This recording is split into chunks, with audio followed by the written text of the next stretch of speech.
अब इसका जरा चार्ट देखते हैं हम। रेल विकास का किस तरह का चार्ट है। रेल विकास निगम लिमिटेड, ये भी 242 करोड़, सॉरी, 242 रुपए की चल रही है। ठीक है। और मार्केट कैप कितना है इसका? 50,663 करोड़ का मार्केट कैप है। लार्ज कैप की कैटेगरी की कंपनी है। अब एक चीज देखिए, मैं आपको समझाता हूँ इन रेलवे स्टॉक में इशू क्या है। अभी आप एक चीज देखिए, ये चाहे टीवी हो, चाहे कहीं भी आप यूट्यूब खोले या कुछ भी हो, इस तरह की कंपनी कहीं ना कहीं आपको रिकमेंड होते हुए दिखाई दे ही जाएगी। ठीक है। इसमें देखिए रनअप भी, एक तरफा रनअप आया है। अचानक से कंपनी भागी है। ठीक है। कहाँ ये होता था, ये 69 रुपए का, यहाँ से देखिए कहाँ पहुँच गया, 242 रुपए का भाग भाग तक भाग गया ये। ठीक है।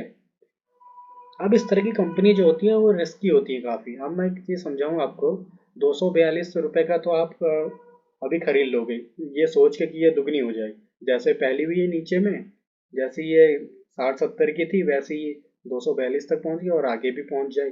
ठीक है। तो इस तरह की कंपनी में आ, हो सकता है जैसा आप सोच रहे हो वैसा हो जाए, दुगनी अगर हो जाए तो क्या ही बात है यहाँ से। पर एक चीज समझो, ये 242 का 2 गुना होना, यानी 484 के आसपास ये पहुंच जाएगी। ठीक है। अब 242 से 484 पहुंचना नामुमकिन जैसा तो लगता नहीं है हमें, कि भाई 242 रुपए का है और 484 का हो जाएगा। कौन सा बड़ी बात है इसमें? बड़ी बात ये नहीं है। अब ये 242 का 484 नहीं हो रहा। अब यही तो यहाँ पे हम गलती करते हैं, बीइंग अ रिटेल इन्वेस्टर। हम ये सोचते हैं 242 की चीज 484 बहुत आसान है, या तो ऐसे ही हो जाएगा। ऐसे ही नहीं होगा। आप इसके फंडामेंटल देखिए, यानी मार्केट कैप देखो। 50,000 का, 50,000 के आसपास का मार्केट कैप है, यानी कि दुगनी अगर हो जाएगी तो 50,000 से वो 1 लाख हो जाएगी। तो यानी 242 से 484 नहीं हो रही है कंपनी, असल में वो 50,000 करोड़ से 1 लाख करोड़ हो जाएगी कंपनी। अब ऐसा सोच के देखो आप, अगर आपको 242 का 484 आसान लग रहा है, तो आप इसको ऐसे समझो, अगर ये 242 के 484 हो जाएगी, तो मेरे भाई 50,000 की कम 1,000 करोड़ की कंपनी 1 लाख करोड़ की बन जाएगी। आप मुझे बताओ ऐसे पॉसिबल है? 50,000 करोड़ की कंपनी 1 लाख करोड़ की हो जाएगी। आप ऐसे सोच के देखो।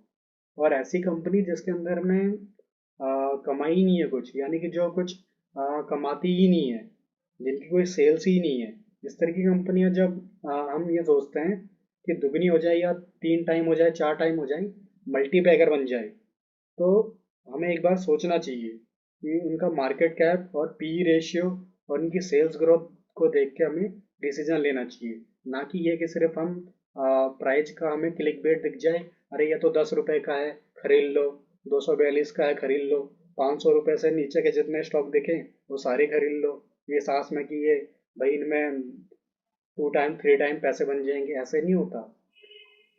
आप इनके मार्केट कैप से सोचिए। मार्केट कैप से अगर सोचोगे आप, तो आपको ये चीज़ समझ में आएगी ये कहाँ तक इनकी कहानी चल सकती है, स्टोरी कहाँ तक इनकी आगे की चल सकती है। अभी यहाँ से तो दुगना हो गया।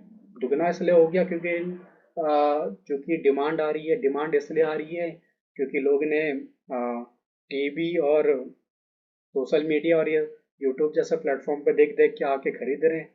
अब चूंकि पैसा डाल रहे हैं तो इसलिए स्टॉक प्राइस भाग रहा है। बस इनमें आप एक चीज समझिए, इस तरह के स्टॉकों में जब ये गिरना स्टार्ट होते हैं, ये कहाँ तक गिरते हैं आपको पता नहीं चलता। ठीक है। तो इस तरह से हमें सोचना चाहिए। एक और